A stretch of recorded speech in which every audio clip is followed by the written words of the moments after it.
صبح فجر کے بعد ہو تو کیا عشاء تک ہم تمہارے جنازے کو رکھیں گے، مٹی کو رکھیں گے؟ تمہارے باپ کا، تمہارے ابو کا فرمان ہے کہ میت کو جلدی قبرستان لے جاؤ، پھر میں لیٹ کیسے کروں؟ فرماتی ہیں اے علی، اے میرے پیارے شوہر، مجھے رات میں ہی لے جانا، میری بات کو گرا باندھو، میری بات کو مضبوطی سے پکڑ لو، میری وصیت کو یاد رکھنا، چاہے میرا انتقال کبھی بھی ہو لیکن مجھے عشاء کے بعد دفنانا، مجھے دن کے اجالے میں قبرستان نہ لے جانا۔ اے علی، میں نہیں چاہتی ہوں کہ میرے مردہ جسم پر پڑے ہوئے کفن پر بھی کسی غیر مرد کی نظر پڑے، میں اپنے کفن پر بھی کسی غیر مرد کی نظر نہیں پڑنے دینا چاہتی ہوں۔ اے علی، مجھے رات میں لے جانا، دن کے اجالے میں نہیں، میں نہیں چاہتی کہ میرے کفن پر بھی کسی غیر مرد کی نظر پڑے۔ میرے بھائیوں، انتقال کے بعد نکاح جائز نہیں ہے، انتقال کے بعد شادی نہیں ہوتی ہے، لیکن انتقال کے بعد بھی اپنے جسم کو تو چھوڑو، اپنے کفن کو بھی کسی غیر مرد کو دیکھنے کی اجازت نہیں دے رہی ہیں۔ یہ تھا حضرت فاطمہ کا پردہ۔ اس پردے کی روشنی میں میری بہنوں، اپنے گریبانوں میں جھانک کر دیکھو، اپنے گریبانوں کے بٹن کھولو اور تلاش کرو ہم کہاں کھڑے ہیں، ہمارا پردہ کیا ہے، ہماری عزت و آبرو کیا ہے۔ آج ہمارے چہروں کا ہرکس و ناکس دیکھ رہا ہے، کل تک ہمارے ان خوبصورت گالوں کو کبھی آسمان کی نگاہوں نے بھی نہیں دیکھا تھا، چاند و ستاروں نے بھی نہیں دیکھا تھا، اور آج جو چاہتا ہے دیکھ لیتا ہے۔ ہرکس و ناکس جس کو چاہو آج وہ بڑی آسانی سے ہماری بہنوں بیٹیوں کا دیدار کر رہا ہے۔ اور ایک اور بات، جتنا امیر باپ ہے، جتنا بھی باپ امیر ملے گا آپ کو، آپ دیکھیے گا اس کی بیٹی اتنے ہی کم کپڑے پہنے ہوئے ہوگی۔ کس بات کا امیر ہے تو؟ کاہے کا امیر ہے تو؟ اپنی بیٹی کو 5 میٹر کا کپڑا لا کر نہیں دے سکتا ہے تو کاہے کا امیر ہے تو؟ کنجوس اور بخیل باپ۔ اللہ تعالیٰ نے ان امیروں کو ایسی سزا دی ہے، کل تک یہ غریبوں کی لڑکیوں کو ڈانس کرایا کرتے تھے، آج اللہ تعالیٰ نے ان امیروں کی لڑکیوں کے جسموں سے کپڑے اتار کر ان کو لوگوں کی نظروں کو دیدار کرنے پر مجبور کر دیا۔ آج ان امیروں کی لڑکیوں کے جسموں سے کپڑے اتروا کر آج غریب ان لڑکیوں کو دیکھ رہے ہیں، ان کا نظارہ کر رہے ہیں۔ آج امیروں کو اللہ نے یہ سزا دی ہے، آج وہ فیشن سمجھتے ہیں کہ میری بیٹی فیشنیبل کپڑے پہنے ہوئے ہیں۔ نہیں میرے بھائیوں، آپ اپنی بہنوں کے ذمہ دار ہیں۔ اللہ کے نبی نے فرمایا کہ جس لڑکی کا باپ جس کی بیٹی بے پردہ گھومے وہ باپ دیوس ہے، جس کی بہن بے پردہ گھومے وہ بھائی دیوس ہے، جس کی بیٹی بے پردہ گھومے وہ باپ دیوس ہے، جس کی بیوی بے پردہ گھومے وہ شوہر دیوس ہے۔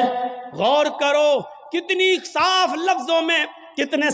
لفظوں میں اللہ کے نبی نے فرمایا، جس کی بہن بے پردہ گھومے وہ بھائی دیوس، جس کی بیٹی بے پردہ گھومے وہ باپ دیوس، جس کی بیٹی بے پردہ گھومے وہ باپ دیوس، جس کی بیوی بے پردہ گھومے وہ شوہر دیوس۔ اب دیوس کا معنی اگر ہم سمجھ جائیں تو سارا معاملہ حل ہو جائے۔ دیوس کا یہ تو عربی لفظ ہے نا، اس کا اردو میں ترجمہ ہوتا ہے، سننے کی طاقت ہے؟ سنیں گے؟ دیوس کا مطلب ہوتا ہے بھڑوا، اور بھڑوا کس کو کہتے ہیں بتانے کی ضرورت نہیں، جانتے ہوں گے۔ بھڑوا کہتے ہیں اس کو جس نے اپنی بہن، بیٹی یا بیوی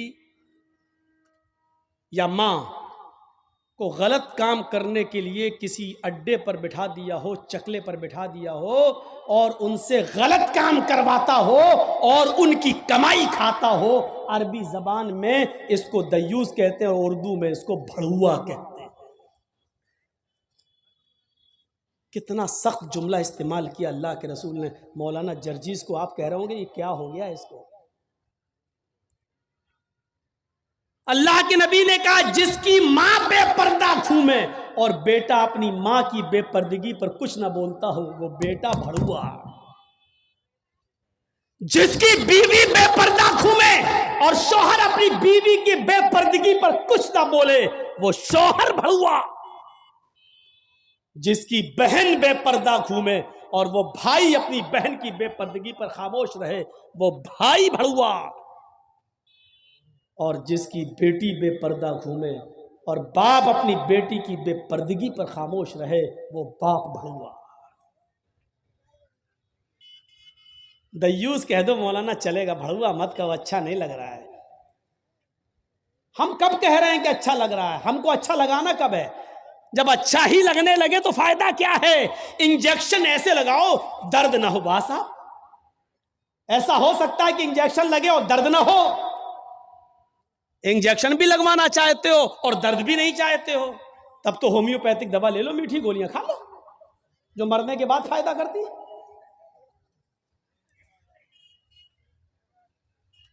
ہومیوپیتھک دوا کے بارے میں یہی مشہور ہے، بہت لیٹ فائدہ کرتی ہے، تو ہم نے کہہ دیا مرنے کے بعد فائدہ کرتی ہے. لیکن سسٹم مل جائے تو جادو کی طرح بھی فائدہ کرتی ہے، بہت جلدی بھی کرتی ہے. تو جب آپ کو میٹھی گولیاں ہی کھانا ہے ہومیوپیتھک دوا تو پھر مت کراؤ تقریریں، اور تقریر کرا رہے ہو تو سنو، سننا پڑے گا. کتنے لوگ ہیں آج جو اپنی بیوی کی بے پردگی پر سوال اٹھاتے ہیں؟ کتنے ایسے ہیں جن کی بیٹیاں آج بے پردہ گھومتی ہیں اور وہ باپ اپنی بیٹیوں کو ڈانٹتے ہیں؟ اگر ماں باپ اپنی بیٹیوں کو صحیح سے ذمہ داری نبھانے لگے تو آج ایک بھی لڑکی کے پاس اینڈرائڈ موبائل نہ ہو. ہماری 18-20 سال کی لڑکی جس کی شادی نہیں ہوئی گھر پہ رہتی ہے، اس کے ہاتھ میں اینڈرائڈ موبائل، چیخ چیخ کے بتا رہا ہے کہ باپ کی تربیت میں کمی ہے، باپ اپنی بیٹی پر پورا کا پورا حکمراں نہیں ہے، حاکم نہیں ہے. یا یہ کہہ رہا ہے بیٹی کے ہاتھ میں وہ اینڈرائڈ موبائل چیخ چیخ کے کہہ رہا ہے یہ باپ نہ کہہ رہا ہے، بیٹی کے آگے باپ کی نہیں چل رہی ہے، باپ مجبور ہو چکا ہے. میرے بھائیوں، اگر باپ مجبور نہ ہوتا تو بیٹی کے ہاتھ میں اینڈرائڈ موبائل نہیں ہوتا. کیا ضرورت ہے بیٹی کے ہاتھ میں دینے کی؟ وہ تو گھر میں رہتی ہے. کیوں چلائے گی صاحب؟ آپ کی بیٹی 18-20 سال کی کیوں فیس بک چلائے گی؟ کیوں واٹس ایپ چلائے گی؟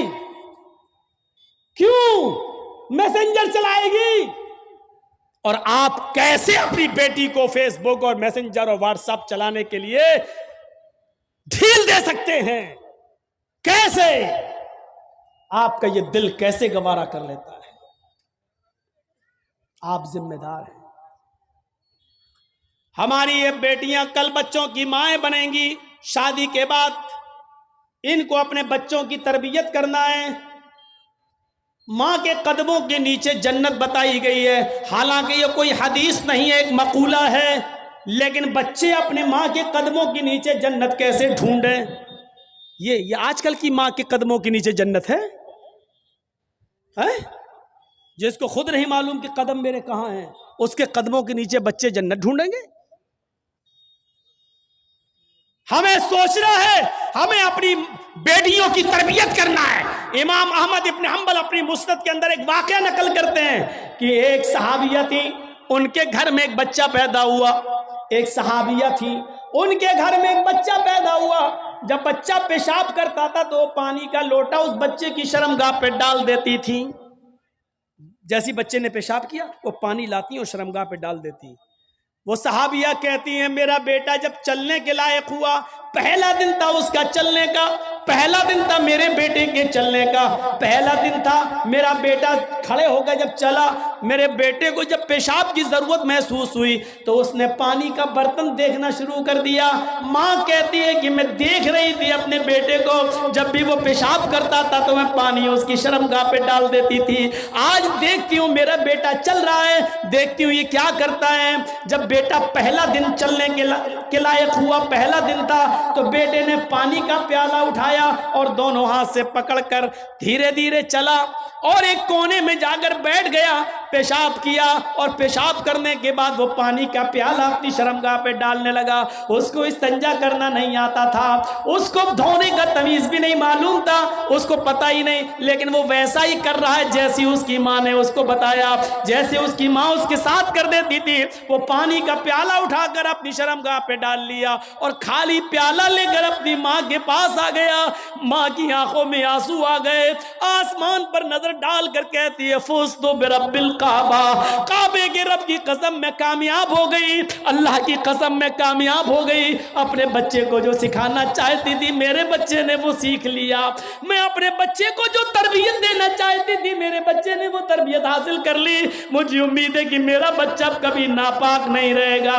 میرا بچہ جب بھی پیشاب کرے گا تو پانی ضرور لے جائے گا اور استنجا کرے گا.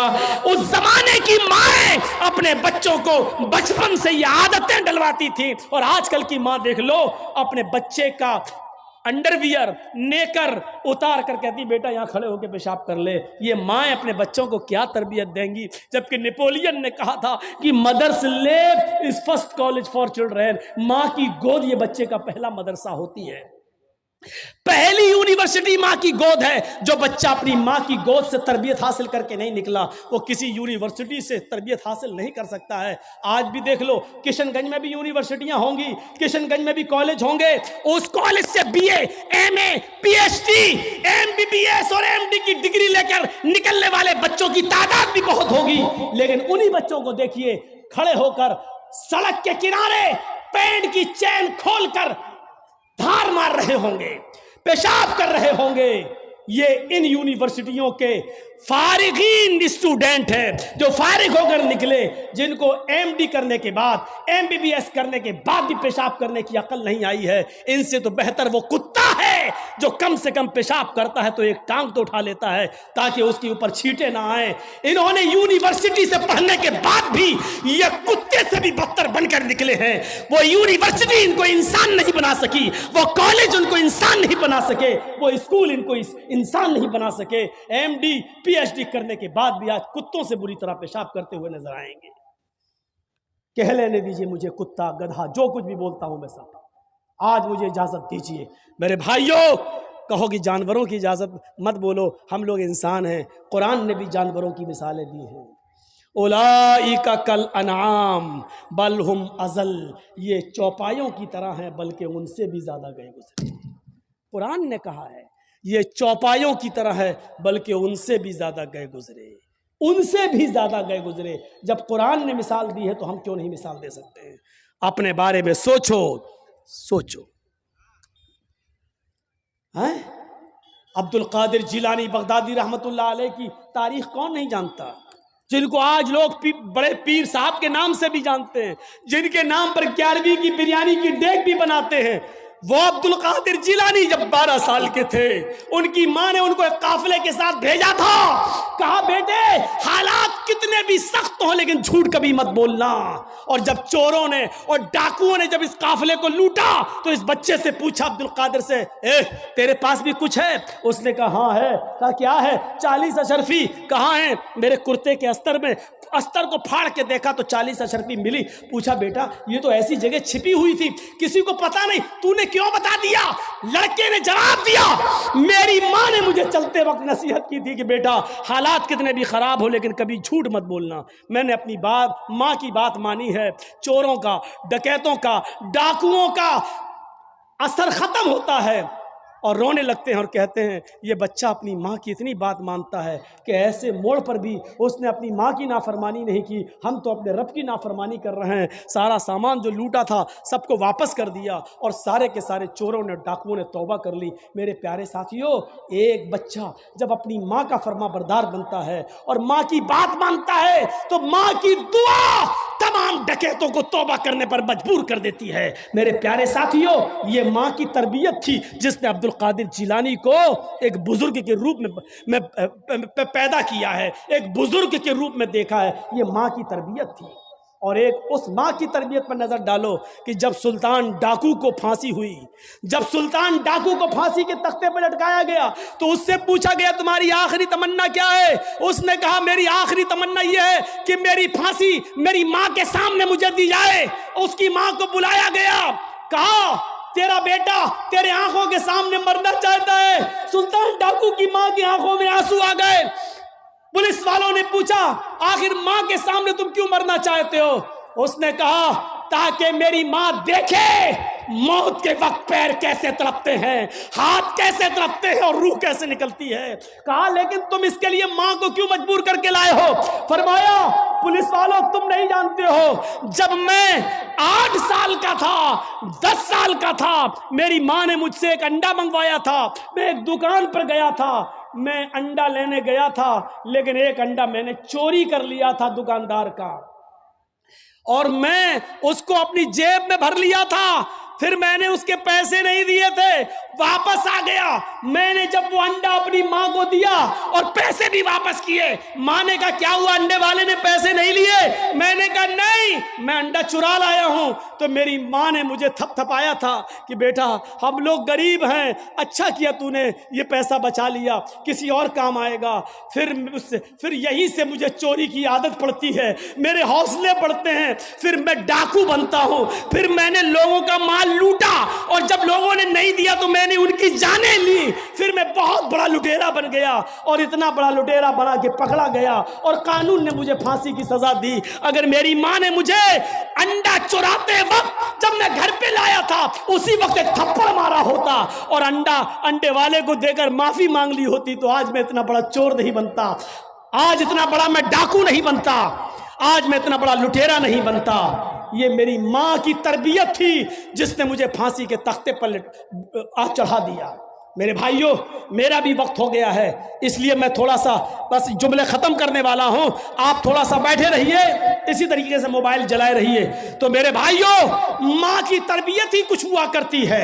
ماں چاہے تو اپنے بچے کو ڈاکو بنا دے، ماں چاہے تو اپنے بچے کو عبد القادر جیلانی بغدادی کی طرح بزرگ بنا دے، یہ ماں کی تربیت ہوتی ہے۔ تو میرے بھائیوں 2:45 بج بھی گئے ہیں، 11:45 سے تقریر شروع تھی اور 2:45 بج گئے ہیں، 2 گھنٹہ میرا تقریباً ہو بھی گیا ہے، اور جنریٹر کی تیل بھی ایسی موقع پر ختم ہونے کو تھا۔ تو میرے بھائیوں ماں کی تربیت سے عبرت حاصل کرو، اور رکیے، ابھی کوئی نہیں اٹھے گا، رکیے، ختم کرنے سے پہلے مجھے ایک گزارش آپ سے کرنی ہے، ایک عہد لے کر اٹھو، ایک عہد و پیمان لے کر اٹھو کہ ہم انشاءاللہ اپنے بچوں کی اچھی تربیت کریں گے۔ اس وقت ملک کے حالات آپ دیکھ رہے ہیں کیا ہے، اس وقت یو پی کے چناؤ کو جیتنے کے لیے اب ایودھیا اور یہ ساری باتیں کی جانے لگی ہیں، اور اب متھرا والی باتیں بھی آنے لگی ہیں سامنے۔ یو پی کے چناؤ کو کس طریقے سے بنایا جا رہا ہے، اور ہمارے یو پی میں ایک صاحب ایسے بھی ہیں کہ ایک نے اگر یہ کہا کہ ایودھیا اور یہ تو جھانکی ہے، اب جو ہے متھرا کی باری ہے یا متھرا کا نمبر ہے، اس پر نمک اور تیل چھڑک کر ایک صاحب ہے وہ اور زیادہ اس کو پاپولیشن کریں گے، اور زیادہ اس کو بڑھائیں گے، کیونکہ ایک طرف ہندو کیا جا رہا ہے تو ایک صاحب ہے وہ مسلمان کریں گے، اور اس طریقے سے آنے والے چناؤ میں ایک بکھیڑا ہونے والا ہے۔ یہ بھی ہو سکتا ہے کہ آگے چل کر اس چناؤ میں آخری جب لہر ہو، آخری جب کاؤنٹنگ ہو، آخری جب وہ ووٹ ڈالنے کا نمبر آئے تو اس موقع پر کورونا کی تیسری لہر بھی آ جائے، کیونکہ یہ ساری پلاننگ اوپر ہو بیٹھتی ہے، اوپر ہوتی ہے، کب کورونا پیدا کرنا ہے، کب کورونا غائب کرنا ہے، کہاں لانا ہے، کہاں نہیں لانا ہے، اس کو یو پی میں کس موقع پر لایا جائے گا، کیسے لایا جائے گا، یہ ساری سازشیں ہو رہی ہیں۔ ایسے موقع پر ہم مسلمانوں کو ایک پلیٹ فارم پہ آنا بہت ضروری ہے۔ ہمیں حنفی، شافعی، مالکی، حنبلی یہ سب کو بھلا کر ایک پلیٹ فارم پہ آنا ہے۔ میرے بھائیوں یہ ادارہ کا جلسہ ہے، اور جس ادارے کے لیے یہ جلسہ کیا گیا ہے اس ادارے کا تعاون آپ نے جو کچھ بھی کیا، میں نے اپنی بات ختم کر دی۔ اللہ تعالیٰ سے دعا ہے کہ بار الہ ہمیں اسلام پر قائم رکھنا، اور جب ہمارا خاتمہ ہو تو ایمان پر فرمانا۔